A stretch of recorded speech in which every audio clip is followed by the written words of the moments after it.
Hi guys! Welcome to my YouTube channel. Don't forget to like, subscribe, like, and share guys. So, for today's video guys, mag-cash in po tayo sa GCash dito sa 7-Eleven.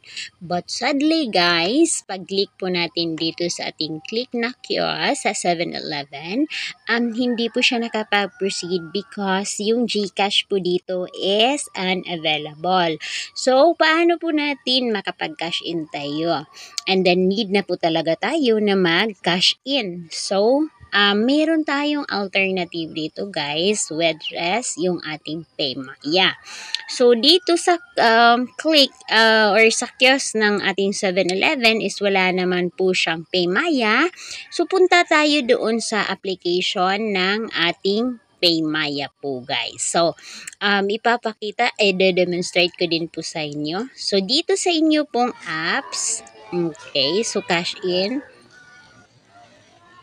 Tapos, hanapin po natin yung 7-Eleven, scroll down, cash in, kung saan tayo magka-cash in. So, dito po tayo, pwede po dito sa Pera Hub. So, marami po palang choices, RD Phone Shop, pero gamit yung QR code po natin. So, since 7-Eleven po yung ating pag-cash inan, i-click na lang po natin yung 7-Eleven. So, after ko po siya na-click, guys, ito po yung kalalabasan po niya.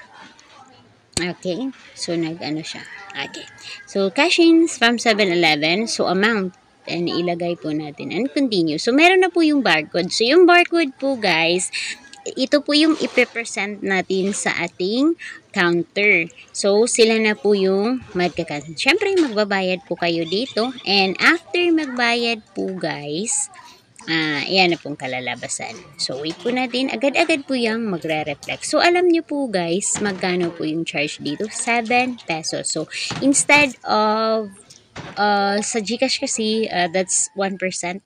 But anyway, and that's all for now guys. Thank you for watching. Don't forget to like and subscribe guys.